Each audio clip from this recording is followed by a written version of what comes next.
Hello friends, welcome to the crash course of Indian Evidence Act. और आज हम बात करेंगे सेक्शन 61 से लेकर 65 ऑफ इंडियन एविडेंस एक्ट की।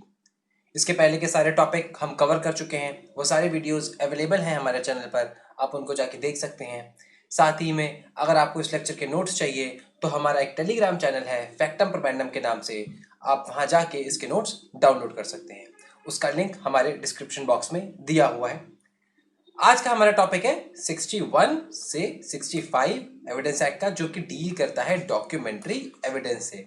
इसके पहले 59 एंड 60 में हमने बात कर ली है ओरल एविडेंस के बारे में। वो अगर आपने वीडियो नहीं देखा है तो आप देख सकते हैं। तो जानते हैं कि क्या होता है डॉक्यूमेंट्री एविडेंस। आइए शुरू करते हैं। तो देखिए, जो एक्सप्रेशन है डॉक्यूमेंट्री एविडेंस, ठीक है, इसके लिए इसको डिफिनीशन को जानने के लिए हमें जाना पड़ेगा सेक्शन 3 में। सेक्शन 3 में दिया हुआ है डॉक्यूमेंट की डेफिनेशन। ओके, तो documentary evidence as defined under section 3 means all documents produced for the inspection of the court. वो सारे डॉक्यूमेंट्स जो कि प्रोड्यूस किए जाते हैं कोर्ट के इंस्पेक्शन के लिए। इसमें इलेक्ट्रॉनिक रिकॉर्ड्स भी होते हैं, इंक्लूडेड होते हैं। अब साथ ही में डॉक्यूमेंट की क्या होती है, डॉक्यूमेंट एक्चुअली होते क्या हैं। तो document are defined under the same section as any matter expressed upon any substance by means of letters, figures or marks, or by more than one of those means intended to be used for the purposes of recording that matters।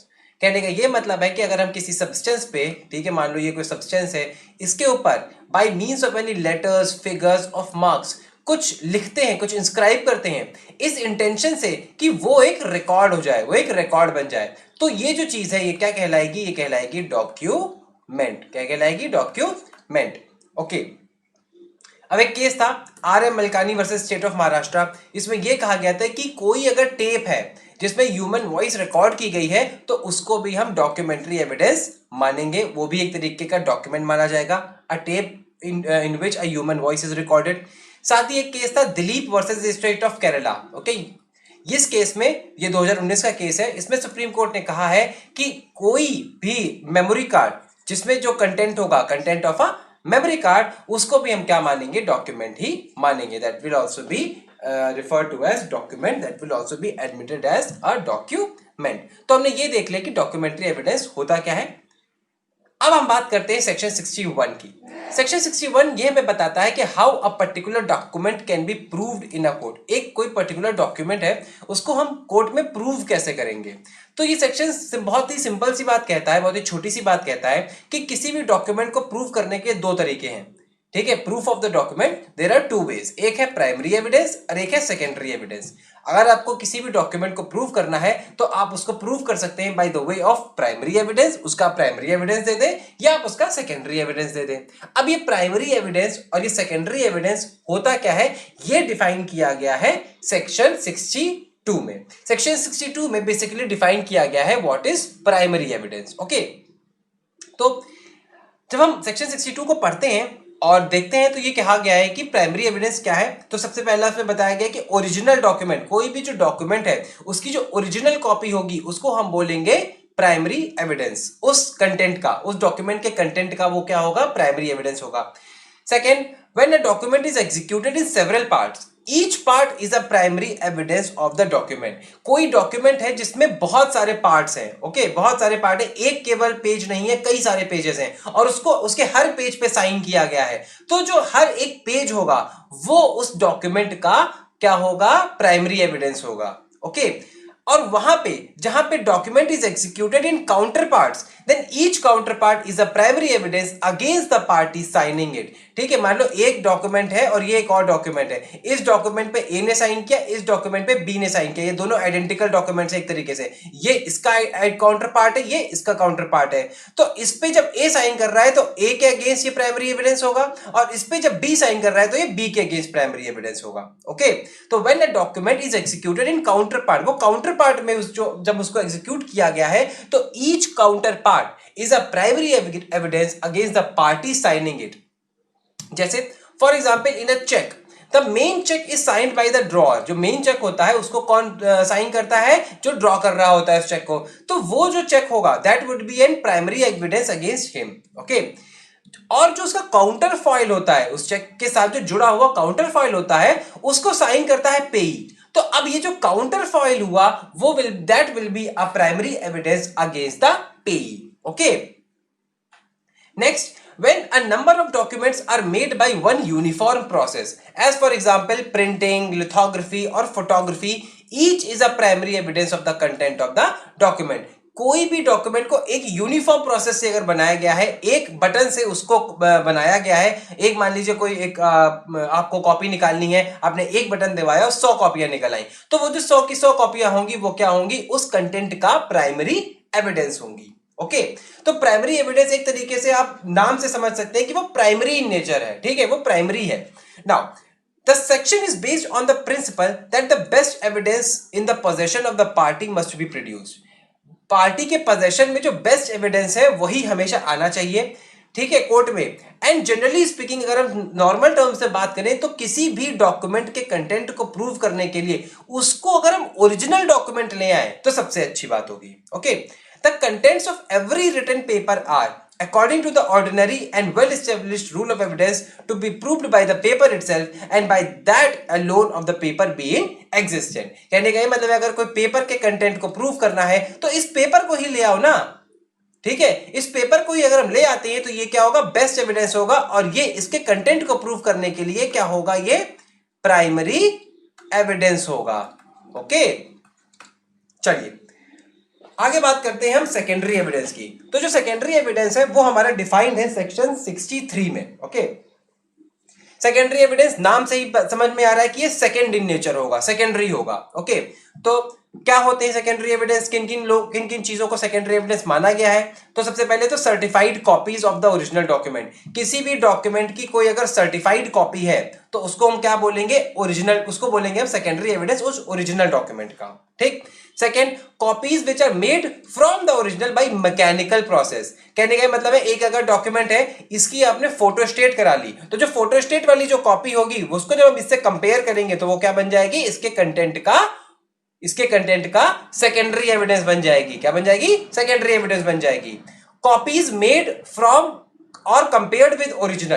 कहने का ये मतलब है कि ये तो आपने mechanical process से कॉपी बनाई थी, अब किसी और प्रोसेस से आप कॉपी बना लो. मान लो लिख के आपने कॉपी बना ली, उसी की तरह हैंडराइटिंग बना ली. ठीक है, तो उसको जब आपने कंपेयर किया ओरिजिनल के साथ तो that is also a secondary evidence.